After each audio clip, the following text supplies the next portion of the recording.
Welcome to beat the street. आज हम यहाँ पे बात करने वाले हैं न्यूलैंड लैब्स के बारे में, जो कि शायद अगला न्यू जेन सॉफ्टवेयर बन चुका है इस क्वार्टर रिजल्ट्स को देखते हुए। न्यूलैंड लैब्स के शेयर ने आज 5% सर्किट मारा है लोअर का, और ये जो रिजल्ट्स हैं ये ख़राब आए हैं, मार्केट एक्सपेक्टेशन से भी ख़राब है, ओवरऑल बेसिस पे भी ख़राब है। आपको आने वाले समय में भी और ज़्यादा सर्किट देखने को मिल सकते हैं। ये था उन लोगों के लिए जो शॉर्ट टर्म में यहाँ पे इन्वेस्टेड है और उनको अगर रिजल्ट का इम्पैक्ट जानना है तो उनके लिए था। अब यहाँ पे बात करते हैं लॉन्ग टर्म इन्वेस्टर्स के लिए। अब अपन बिजनेस को समझेंगे, क्या हुआ है, क्यों हुआ है, और यहाँ पे बने रहना चाहिए या नहीं रहना चाहिए, वो सारी बातें अपन समझेंगे। पहले अपन बिजनेस का एनालिसिस करेंगे, मैनेजमेंट की कमेंट्री यहाँ पे जो आई है वो भी बहुत ही अच्छी है, उन सारी चीज़ों पे भी बात करेंगे। बट सबसे पहले अगर आप हमारे चैनल पे पहली बार आ रहे हैं तो चैनल को जरूर सब्सक्राइब करें और बेल आइकन जरूर दबाएं। चलिए, न्यूलैंड लैब्स के रिजल्ट का अपडेट तो मैं दे ही चुका हूँ। Q on Q YoY basis poor results आए हैं कंपनी के। बाकी फिगर्स के टर्म्स में मैं आपको बता दूं तो ये देख लो, आप कंपनी का जो फिगर आया है, सबसे पहले अगर आप क्यू ऑन क्यू बेसिस पे देखोगे तो कंपनी का जहाँ 20,000 लैक्स का अभी यहाँ पे रेवेन्यू आया है, जो कि पिछले क्वार्टर में 24,000 लैक्स था, और पिछले साल से अगर आप कंपेयर करते तो भी यहाँ पे रेवेन्यू कम हुआ है। उसके बाद यहाँ पे कंपनी का पैट की बात की जाए तो कंपनी के प्रॉफिट आफ्टर टैक्स यहाँ पे अगर आप देखोगे 864 लैक्स आया है, जो कि पिछले क्वार्टर में यहाँ पे अगर आप देखोगे 1722 लैक्स था, और पिछले साल यहाँ पे 1505 लाख था। अगर अपन देखें तो ये पूरे के पूरे रिजल्ट्स खराब नतीजे हैं। यहाँ पे एस्टिमेशंस वगैरह जो थे लगभग 1600 लैक्स की थी, और मैं आपको बता दूं डिवीज लैब अगर अपन बात करें वो काफ़ी अच्छा परफॉर्म कर रहा है, उसके रिजल्ट्स तो नहीं आए अभी तक। बट यहाँ पे अगर अपन देखेंगे लॉरस या फिर सोलार एक्टिव फार्मा के रिजल्ट्स काफ़ी अच्छे थे, और हमारी भी बिल्कुल जैसे बाजार की जैसे एक्सपेक्टेशन थी, हमारी भी यही थी कि न्यूलैंड लैब्स की यहाँ पे परफॉर्मेंस अच्छी रहेगी, बट वो नहीं हुई है। क्या रीजन है? मैनेजमेंट ने जो एक रीजन दिया है, सबसे पहले cost of raw material consume, inflation के कारण यहाँ पे बहुत ज़्यादा इंपैक्ट हुआ है। उसके बाद कंपनी की इन्वेंट्रीज में अगर आप देखोगे साफ साफ प्रेशर बनता हुआ दिख रहा है। यहाँ पे इन्वेंट्री पे कंपनी ने बोला है कि कंपनी एक एपीआई प्लेयर है। पहले तो अपने को वो भी समझना पड़ेगा एपीआई क्या होता है, मैं अभी आपको समझाऊंगा। बट कंपनी के जो कस्टमर्स हैं उन लोग ने इन्वेंट्री होल्ड करने से मना कर दिया, इन्वेंट्री डी स्टॉकिंग जिसको बोलते हैं, मतलब यहाँ पे इन्वेंट्री ज्यादा होल्ड नहीं करी, जहाँ उनको मतलब एक्सपेक्टेड था कि होल्ड करेंगे बट उन्होंने नहीं किया। तो ये हुआ कि यहाँ पे अपने न्यूलैंड लैब्स को अपनी इन्वेंट्री बढ़ानी पड़ गई। ठीक है, एक बहुत ही सिंपल सी बात है, अगर डीमार्ट के कस्टमर नहीं खरीदेंगे तो डीमार्ट की इन्वेंट्री बढ़ जाएगी। बिल्कुल बिल्कुल ये वही हुआ है। तो ये एक बहुत बड़ा इंपैक्ट है जो आप देखोगे, जहाँ पे अभी इन्वेंट्री यहाँ पे जो अगर अपन देखेंगे वर्क इन प्रोग्रेस वगैरह, तो वो यहाँ पे ज्यादा हो गया है। चलिए, तो ये था क्वार्टर का रिजल्ट्स, और जो कि मेरे को क्या लगता है, अगर मैं लॉन्ग टर्म के लिए इन्वेस्टेड हूँ, जो कि मैं इस कंपनी में हूँ, तो मैं ये एक दो क्वार्टर के रिजल्ट्स यहाँ पे नहीं देखूंगा। अच्छा, कोई ये पूछ रहा है कि ये जो क्वार्टर है ये इकलौता ऐसा क्वार्टर है क्या? नहीं, ऐसे पहले वाला क्वार्टर भी ऐसे ही खराब था। ठीक है, बट 2 क्वार्टर लगातार खराब आए हैं। स्टॉक लगभग 2700-2800 रुपए से आज यहाँ पे 1780-1800 रुपए आ चुका है, 1880 रुपए कुछ चला गया है। तो अब यहाँ पे आने वाले टाइम में क्या देखने को मिलेगा वो भी अपन बात करेंगे। पहले अपन समझते हैं कंपनी करती क्या है। कंपनी है एपीआई मैन्युफैक्चरर है। एपीआई का मतलब क्या होता है? बहुत सिंपल है, हर बार बताया, बार बार बताऊंगा, क्योंकि यहाँ पे क्या है, एपीआई लोग बाग समझते नहीं है बट यहाँ पे इन्वेस्ट करते रहते हैं। देखो, ये आपकी डिस्प्रिन है, एक एग्जांपल लो, ये डिस्प्रिन है। डिस्प्रिन के अंदर यहाँ पे एक इंग्रेडिएंट ऐसा होगा जो आपका दर्द कम करेगा, जिसे अपन बोलते हैं एक्टिव फार्मा इंग्रेडिएंट, वो यहाँ पे न्यूलैंड बनाता है। डिस्प्रिन उनका क्लाइंट नहीं है, मैं एग्जांपल के तौर पे बता रहा हूँ। फिर कुछ होते हैं यहाँ पे non active pharma ingredient. Non active pharma ingredient मतलब यहाँ पे आपकी बॉडी में वो इंटेंडेड बेनिफिट्स तो नहीं देंगे, बट आपके बॉडी के टेम्परेचर को कंट्रोल करेंगे, पसीना नहीं आने देंगे, या फिर आपका ब्लड प्रेशर वगैरह, या फिर आपका अदर जो मानसिक संतुलन है वो बना के रखेंगे। तो जो अदर इंग्रेडिएंट्स होते हैं, सबसे बढ़िया एग्जांपल है एक टैबलेट का या फिर एक दवाई का कलर एक नॉन एक्टिव फार्मा इंग्रेडिएंट कहलाता है। तो किसी भी मेडिसिन में, मैं केवल टैबलेट की बात नहीं कर रहा हूँ, कोई भी मेडिसिन हो, ओरल या लिक्विड फॉर्म, किसी में भी हो, सॉलिड फॉर्म में हो, उसमें जो सबसे इंपॉर्टेंट इंग्रेडिएंट होता है उसको बोला जाता है एपीआई। अब यहाँ पे न्यूलैंड लैब्स बनाती है, यहाँ पे 4-5 तरह के एपीआई बनाती है। समझते हैं उनके सारे एपीआईज को। देखो, सबसे पहले अगर अपन समझे उनके एपीआई को तो ये अपन उनके बिजनेस सेगमेंट के आ गए। अच्छा, अब यहाँ पे अपन थोड़ा एग्जांपल लेंगे। प्राइम एपीआई क्या होते हैं? प्राइम एपीआई ये लार्ज वॉल्यूम्स में बनाए जाते हैं और इनमें मार्जिन्स कम होता है। इसको एग्जांपल के तौर पे अपन बोलेंगे मारुति सुजुकी। ठीक है, अच्छा, नाइकी और निशे और स्पेशलिटी आईपी जो एपीआईज होते हैं उनका मतलब क्या होता है? ये आपका है बेसिकली आपका वॉक्सवैगन की कोई भी गाड़ी ले लो या फिर इनोवा टाइप से ले लो। यहाँ पे कम लोग बनाते हैं इस तरह की गाड़ियाँ, बट यहाँ पे इनमें मार्जिन थोड़ा ज़्यादा होता है। सीएमएस, यहाँ पे अगर क्या होता है, ये बेसिकली ये वाला जो बिजनेस है बहुत बहुत ज़्यादा चलता है। इसके अंदर लो वॉल्यूम्स होते हैं बट मार्जिन बहुत ज़्यादा हाई होता है, इसको अपन बोलेंगे ऑडी। ये सभी काम होते हैं एपीआईज के, बट यहाँ पे जो सबसे ज़्यादा कॉम्प्लेक्स एपीआई होता है वो सीएमएस के अंदर होता है। उससे थोड़ा इजी यहाँ पे नीश और स्पेशलिटी एपीआईज में आता है। फिर यहाँ पे प्राइम एपीआईज में बल्क वाले एपीआई आते हैं जो बहुत ज़्यादा कंपनीज बनाती है और बहुत ज़्यादा काम आता है। सीएमएस बिजनेस के अंदर क्या होता है कि यहाँ पे बहुत ज्यादा यहाँ पे एंट्री बैरियर होते हैं। मतलब आज मान लीजिए ग्लेनमार्क को या फिर कोई भी बड़ी फार्मा कंपनी को आपका कोई टैबलेट बनाना है जो कि बहुत ज्यादा कॉम्प्लेक्स है, तो वो एक एपीआई मैन्युफैक्चरर के साथ अगर पार्टनरशिप कर लेगा तो वो बार बार यहाँ पे नहीं जाएगा। और इसलिए ये वाले जो एपीआई होते हैं सीएमएस एपीआई, इसके अंदर सबसे ज्यादा कॉस्ट लग जाती है डेवलपमेंट के अंदर, और इनको डेवलप होने में 10 से 5 साल लग जाते हैं। बट एक बार डेवलप हो गया ना तो कंपनी की चांदी हो जाती है। तो वो सारी चीज हो रही है। अब ये हाई मार्जिन वाला बिजनेस है ना, लगातार 2 क्वार्टर से यहाँ पे अंडर परफॉर्म कर रहा है। 23-22% यहाँ पे रेवेन्यू शेयर रह गया, जहां पहले 37% हुआ था Q3 के रिजल्ट्स में। बाकी अगर आप क्यू ऑन क्यू बेसिस पे देखोगे वही है। कंपनी का प्राइम एपीआई वाला बिजनेस धमाधम चल रहा है, अभी भी उसका सबसे ज्यादा शेयर है, बट उसका मार्जिन यहाँ पे लो है। अच्छा, स्पेशलिटी वाले जो एपीआईज है उसमें भी यहाँ पे अगर आप देखोगे 22% है, जो कि लगभग ठीक ठाक है। फिर अदर यहाँ पे कंपनी के दूसरे बिजनेस है फॉर्मुलेशन वाले, तो वो उसमें काम करती है। अब यहाँ पे अगर आप देखोगे तो कंपनी का सबसे इंपॉर्टेंट आ जाता है एबिटा मार्जिन, जो कि यहाँ पे एक बहुत ही इंपॉर्टेंट फैक्टर हो जाता है। एबिटा मार्जिन जो यहाँ पे मैनेजमेंट की गाइडेंस थी कुछ टाइम पहले, वो 20% एबिटा मार्जिन से ऊपर रहने की थी, बट वो लगातार जो एबिटा मार्जिन है वो यहाँ पे कम होते हुए दिखाई दे रहे हैं। लगातार कंपनी के एबिटा मार्जिन पे प्रेशर बन रहा है, और इस बार प्रेशर बनने का कारण मैंने आपको बताया कि यहाँ पे रॉ मटेरियल की इन्फ्लेशन के कारण हो रहा है। उसके बाद पैट मार्जिन पे भी उसी तरीके के इंपैक्ट देखने को मिले। लगातार Q on Q Y basis पे पैट मार्जिन यहाँ पे खराब रहे हैं। चलिए कुछ बिजनेस स्पेशलिटी बिजनेस हाइलाइट्स देख लें तो प्राइम एपीआईज की यहाँ पे अच्छी खासी ग्रोथ देखने को मिली है, जो कि अगर अपन देखें लॉरस लैब्स में प्राइम एपीआईज नहीं चले थे, और वहीं पे स्पेशलिटी सेगमेंट में यहाँ पे अच्छी खासी ग्रोथ है, बट यहाँ पे ओवरऑल रेवेन्यू के अंदर डिक्रीज है। सीएमएस का जो क्वार्टर है वो स्टेबल रहा है। इन लोग ने अभी एक यहाँ पे ऐड किया है, ओवरऑल प्रोजेक्ट यहाँ पे ऐड किया है, और यहाँ पे एक एक प्रोजेक्ट बहुत मायने रखता है। वहाँ पे कंपनी ने बोला है कि हम लोग तरह तरह के सेवरल कॉम्प्लेक्स सीएमएस प्रोजेक्ट्स पे काम कर रहे हैं और जिनका यहाँ पे बहुत ज़्यादा हाई पोटेंशियल है। This is very very positive comment. उसके बाद यहाँ पे कंपनी तरह तरह के यहाँ पे ना एक्सपेंशन वगैरह भी कर रही है। अभी आज जो कॉन कॉल हुई थी उसमें कंपनी ने बोला है कि 100 करोड़ का वो लोग इन्वेस्टमेंट करेंगे आने से 2-3 साल में।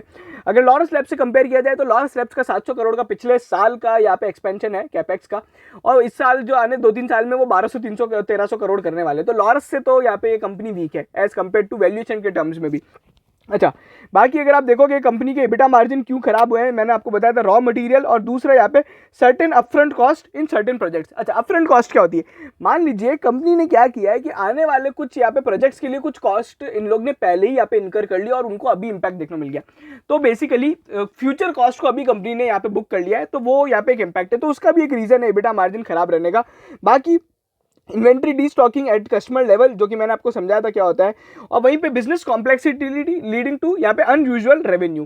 ठीक है, तो ये सारी चीज़ें। बाकी मैनेजमेंट का अभी कमेंट देखोगे ना, तो ये मैनेजमेंट में यहाँ पे जो कंपनी के सीईओ हैं उन्होंने बोला कि इस तरह के क्वार्टर बहुत कम देखने को मिलते हैं, और यही पे कंपनी ने उन्होंने जो यूज़ किया है one of quarter, one of terms in performance. ठीक है, बाकी they expect very very strong. यहाँ पे अगर आप देखोगे तो यहाँ पे they are very confident of यहाँ पे future apparent over the time. ठीक है, वहीं पे जो कंपनी के यहाँ पे जो एमडी है उन्होंने क्या बोला है, अगर आप उनकी बात सुनोगे तो उन्होंने भी सेम कमेंट दिया है। यहाँ पे बेसिकली यहाँ पे कंपनी के उन्होंने ये अपडेट दिया कि R&D और प्रोडक्शन टीम्स यहाँ पे सेवरल कॉम्प्लेक्स प्रोजेक्ट्स पे काम कर रही है सीएमएस बिजनेस के अंदर, जो कि अपना हाई मार्जिन वाला बिजनेस है। तो ये सारी चीज़ें होती है। अब इसके अंदर यहाँ पे ओवरऑल यहाँ पे जो परफॉर्मेंस रही है वो भी यहाँ पे ठीक ठाक रही है। तो देखो लॉन्ग टर्म के लिए तो यहाँ पे जो परफॉर्मेंस है मैं बोलूँगा आपको यहाँ पे स्टॉक में बने रहना चाहिए। ठीक है, बाकी यहाँ पे रेवेन्यू और ईपीएस वाले जो फ्रंट्स हैं वो आप यहाँ पे देख सकते हो, ओवरऑल जो सिचुएशन थी वो खराब ही थी। अच्छा, इसके बाद यहाँ पे बिजनेस सैलियंस, इसमें क्या होता है कि कुछ यहाँ पे कंपनी के टॉप प्रोडक्ट्स लगभग 60%, यहाँ पे 10 प्रोडक्ट्स जो हैं 60% रेवेन्यू कंट्रीब्यूट कर रहे हैं, और कंपनी के कुछ टॉप 10 कस्टमर्स यहाँ पे 52% रेवेन्यू कंट्रीब्यूट कर रहे हैं। फिर वहीं पे कंपनी ने तरह तरह के सेगमेंट वाइज भी ये बिजनेस सैलियंस बताई है, जो आप यहाँ पे देख सकते हो। ओवरऑल इस बिजनेस के अंदर क्या होता है, कंपनी कुछ 10-15 कस्टमर पे और 10-15 प्रोडक्ट्स पे यहाँ पे डिपेंड करती है। अच्छा, यहाँ पे अगर आप देखोगे ये जो की ऑपरेटिंग मैट्रिक्स है CMS का रेवेन्यू स्प्लिट बताया है, इसमें दो तरह के यहाँ पे प्रोडक्ट्स होते हैं। एक तो कॉमर्शियल, जिनके यहाँ पे मतलब बेसिकली APIs यहाँ पे आगे बाजार में बिकने लग गए, और एक डेवलपमेंट क्या है, अंदर क्या होता है कि वो अभी तक कॉमर्शियलाइज नहीं हुआ है। क्या कि यहाँ पे क्या होता है, CMS वाला जो बिजनेस होता है ना, उसमें बहुत सारी स्टेजेस होती है, pre clinical, P1, P2, P3, development, commercial, grand total. ठीक है, अब ग्रैंड टोटल तो कोई स्टेज नहीं हुई, बट कॉमर्शियल वाली जो स्टेज होती है वहीं पे रेवेन्यू जनरेट होना स्टार्ट होता है, और डेवलपमेंट पे थोड़ा बहुत होता है। बाकी उससे पहले वाली जो सारी होती है उन पे यहाँ पे कुछ भी नहीं होता है। अब यहाँ पे कंपनी ने क्या किया, एक प्रोजेक्ट यहाँ पे अभी अगर आप देखोगे तो 2 प्रोजेक्ट ऐड किए, और अच्छी बात ये है कि यहाँ पे 15 से ये 17 हुआ है। कुल मिला के कंपनी के जो यहाँ पे डेवलपमेंट वाले प्रोजेक्ट्स थे और वो यहाँ पे जो प्रोजेक्ट्स थे वो बढ़ गए, मतलब लेटर स्टेज के प्रोजेक्ट्स के अंदर यहाँ पे एक इंक्रीज देखने को मिला है। वहीं पे जो कंपनी के P3 के यहाँ पे जो प्रोजेक्ट्स है 10 से यहाँ पे 3 हो गए। So this is very very very important. ये आपको कोई बताएगा नहीं, बट ये है ना, ये जो चीज़ है जो कंपनी के मैनेजमेंट भी बोल रहा है कि यहाँ पे CMS प्रोजेक्ट में काम कर रहे हैं और उसमें वो हो रहा है, तो कुल मिला के बहुत ही ज़्यादा पॉजिटिव है। देखो ये जो P3 और ये अगर आप देखोगे तो लगातार ये कम हो रहे हैं। पहले यहाँ पे प्री क्लिनिकल स्टेज में यहाँ पे 19 थे, बट अभी 22 हैं। बट P3 के अंदर यहाँ पे बहुत सारे जो प्रोडक्ट्स है वो अब यहाँ पे डेवलपमेंट स्टेज में यहाँ पे शिफ्ट हो गए। तो अभी ओवरऑल इनके पास 78 प्रोजेक्ट्स है जिनके अंदर ये काम कर रहे हैं। ठीक है, तो ये हो गया। बाकी यहाँ पे कंपनी की लॉन्ग हिस्ट्री है, अगर आप देखोगे ये कंपनी ने बहुत ज़्यादा मतलब परफॉर्मेंस बहुत ही शानदार रही है। आप यहाँ पे देख सकते हो, यहाँ पे लगातार कंपनी ने एक्सपेंशन वगैरह किया है। इनका यूनिट 3 में एक इनका एक्सपेंशन वगैरह चल रहा है, और यहाँ पे आने वाले टाइम में भी बहुत ज़्यादा एक्सपेंशन देखने को मिल सकता है। अभी यहाँ पे क्या हो रहा है कि यूनिट 3 अभी भी यहाँ पे परफॉर्मेंस नहीं दिखा रही है, उसमें अभी भी कॉमर्शियलाइजेशन बहुत सारे प्रोडक्ट्स का होना बाकी है, तो वो अभी भी चल रहा है।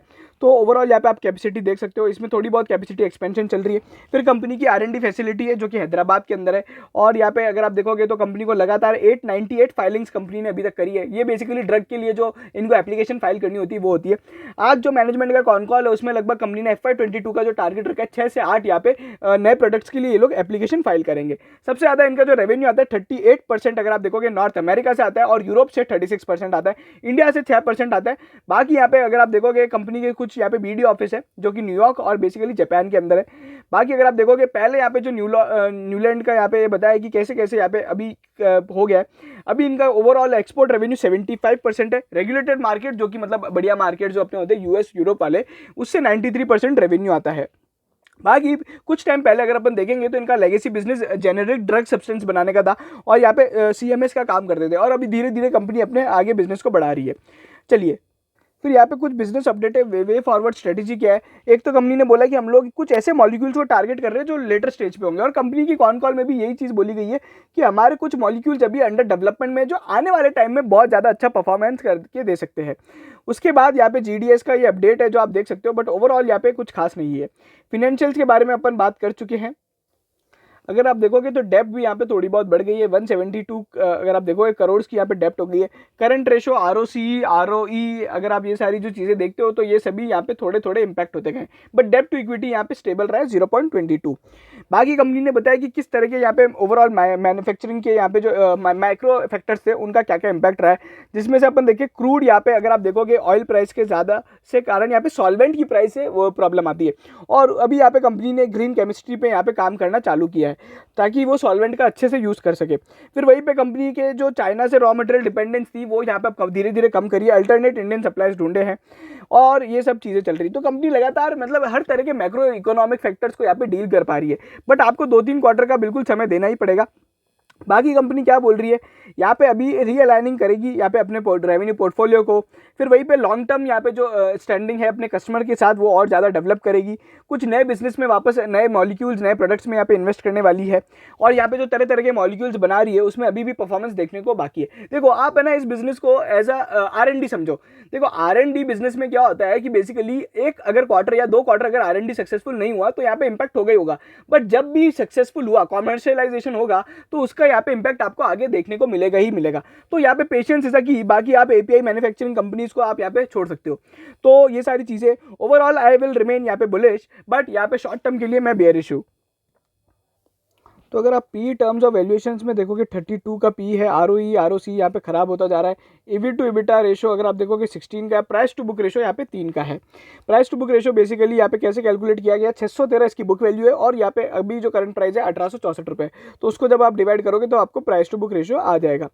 कंपेयर करें अगर यहाँ पे अपन पीयर से तो यहाँ पे जो इनके पीयर्स है वो तो बेसिकली सोलार एक्टिव फार्मा है, और या फिर अगर अपन देखें लॉरस लैब्स है, डिवीज लैब भी इनका है। बट देखो डिवीज लैब तो प्लेयर है, मतलब सबसे लीडर है पूरे एपीआई इंडस्ट्री का, तो उसके तो वैल्यूएशंस बिल्कुल हाई रहेंगे ही रहेंगे। बाकी अगर आप कंपेयर करते हो न्यूलैंड लैब्स को लॉरस लैब्स से, जो कि मेरा one of the favourite API का प्लेयर है, वो उससे यहाँ पे इसकी वैल्यूएशंस अभी ज़्यादा है, ठीक है। और यहाँ पे उसकी जो लॉरस लैब्स की जो परफॉर्मेंस रही है वो यहाँ पे काफ़ी अच्छी है, उसके एक्सपेंशंस भी अच्छे हैं, तो वो सब चीज़ें हैं। तो ये बेसिकली पीयर में हम दो तीन चीज़ें देखते हैं, वैल्यूएशंस और बेसिकली यहाँ पे फ्यूचर आउटलुक। तो फ्यूचर अगर आप पूछते हो तो यहाँ पे लॉरस लैब्स का अच्छा है एज कम्पेयर टू यहाँ पे न्यूलैंड लैब्स।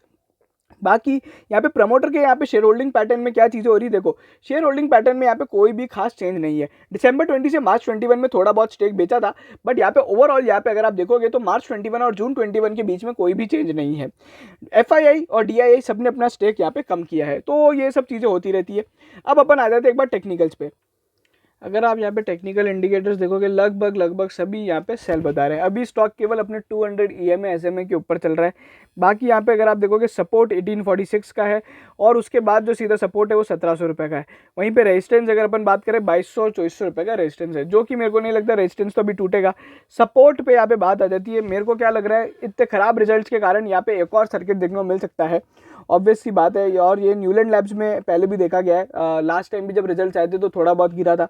बाकी अगर आप यहाँ पे मुझसे पूछते हो कि एक अच्छी खासी बाइंग रेंज अगर किसी को लॉन्ग टर्म के लिए वापस एंटर करना है या फिर एवरेज करना है अपनी पोजीशन को, तो मैं बोलूँगा 1750 का आपको वेट करना चाहिए। 1750 वाले लेवल का बिल्कुल वेट करना चाहिए। उससे पहले अपन यहाँ पे एक बार कोई भी तरह का यहाँ पे वो नहीं करेंगे। बाकी यहाँ पे अगर आप पूछते हो कि वापस अगर अप मूवमेंट दिखता है तो 2000 से पहले अपन यहाँ पे अप मूवमेंट नहीं देखेंगे, और मतलब एडिशंस नहीं करेंगे। अच्छा, यहाँ पे चार्ट्स में क्या दिख रहा है, चार्ट्स में अगर अपन देखें तो यहाँ पे क्या है, ये इस पैटर्न को बोला जाता है हेड एंड शोल्डर पैटर्न, ठीक है। तो ये हेड एंड शोल्डर पैटर्न बन रहा है, बट यहाँ पे वॉल्यूम्स वीक है, तो मैं यहाँ पे कुछ भी एक्सपेक्ट नहीं कर रहा हूँ कि ऊपर जाएगा, और यहाँ पे रिजल्ट्स भी खराब है। सो ओवरऑल यहाँ पे हेड एंड शोल्डर पैटर्न बन रहा है, बट वो हेड एंड शोल्डर पैटर्न के बाद अब यहाँ पे हेड तो वापस नहीं बनेगा एज ऑफ नाउ। तो अभी यहाँ पे ये रेंज बाउंड जरूर रह सकता है, बट 2000 का लेवल क्रॉस करना थोड़ा यहाँ पे प्रॉब्लमेटिक हो जाएगा। अब अगर आप मुझसे पूछते हो कि 2000 या फिर 2200 रुपये के लेवल्स अगले क्वार्टर तक आएंगे क्या, तो मैं बोलता हूँ कि नहीं आएंगे, ठीक है। तो ये सारी चीज़ें हो गई है। अच्छा, वापस फाइनल लेवल्स बता देता हूँ। बाइंग लेवल क्या होगा, 1750 अगर किसी को एवरेज करना है तो कर सकता है, 1750 एक सही लेवल होगा। बाकी स्टॉक में एक जो इंपॉर्टेंट सपोर्ट है वो 1800 रुपये का है, वहाँ से यहाँ पे अगर टूटा तो थोड़ी बहुत प्रॉब्लम आ सकती है। टारगेट मेरे क्या रहेंगे, टारगेट अगर आप मुझसे पूछते हो तो यहाँ पे जो शॉर्ट टर्म के लिए यहाँ पे वापस अगर आप मुझसे पूछते हो कि एक अच्छी खासी रैली क्या देखने मिल सकती है अगर शॉर्ट टर्म में, तो वो रहेंगे 1950 रुपये के। बट उससे पहले एक अपन डाउन साइड देखेंगे 1750-1800 रुपये तक की। उसका अगर वो लेवल 1750 के भी नीचे गया तो फिर यहाँ पे थोड़ी बहुत प्रॉब्लम सिचुएशन हो जाएगी। बाकी मैं personally I am very heavily invested in this particular script, और मैं यहाँ पे जब स्टॉक में आया हूँ तो लॉन्ग टर्म के हिसाब से आया हूँ, तो मुझे 1-2 क्वार्टर से तो कोई भी इंपैक्ट नहीं पड़ता है, मैनेजमेंट के कमेंट से सबसे ज़्यादा इंपैक्ट होता है। और यहाँ पे लॉन्ग टर्म का टारगेट क्या रहेगा, 2200 और 2700 रुपये वापस ऑल टाइम हाई। और ये अपन कब देखेंगे, ये अभी अगले 2 क्वार्टर वापस देखने रहेंगे। अगले 2 क्वार्टर अगर यहाँ पे खराब परफॉर्मेंस रहती है तो यहाँ पे ये न्यूलैंड लैब्स को फिर अपने को शायद हो सकता है कि ये अब इतना अच्छा स्टॉक ना रहे। बट लेट्स गिव, यहाँ पे अभी 2 क्वार्टर हो चुके हैं, अगले 2 क्वार्टर में अपन और देखते हैं कि यहाँ पे क्या होगा। अगर एक क्वार्टर में भी अभी अच्छी परफॉर्मेंस आ जाती है तो वापस स्टॉक में एक अच्छा अप मूवमेंट देखने को मिल सकता है। शॉर्ट टर्म के लिए अगर कोई यहाँ पे बाय करना चाह रहा है तो पोस्ट रिजल्ट्स मेरी यहाँ पे ये राय है कि अभी एक बार आप रुक जाए, 1750 का लेवल का वेट करें। Thank you so much. अगर आपको इस स्टॉक से बाकी सारे अपडेट, टारगेट प्राइस वगैरह रिवाइज जब भी हम लोग करते हैं या फिर स्टॉप लॉस वगैरह हिट होते हैं, ये सारी चीज़ें अगर आपको जाननी है तो आप हमारे टेलीग्राम चैनल पे जुड़ जाइए। वहाँ पे हम लोग लगातार इनके अपडेट्स देते रहेंगे। कोई भी बाकी बीच में क्वार्टर में अगर न्यूलैंड लैब से कोई रिजल्ट आते हैं, मतलब कुछ रिलेटेड न्यूज़ आती है, तो हम वहाँ पर आपको अपडेट कर देंगे। बाकी ये था मेरा एनालिसिस न्यूलैंड लैब्स पे। अगर आपको वीडियो पसंद आया तो प्लीज़ शेयर कीजिए, सब्सक्राइब जरूर कीजिएगा हमारे चैनल को, और यहाँ पे बेल आइकन जरूर दबाएगा सभी तरह के अपडेट्स के लिए। Thank you so much.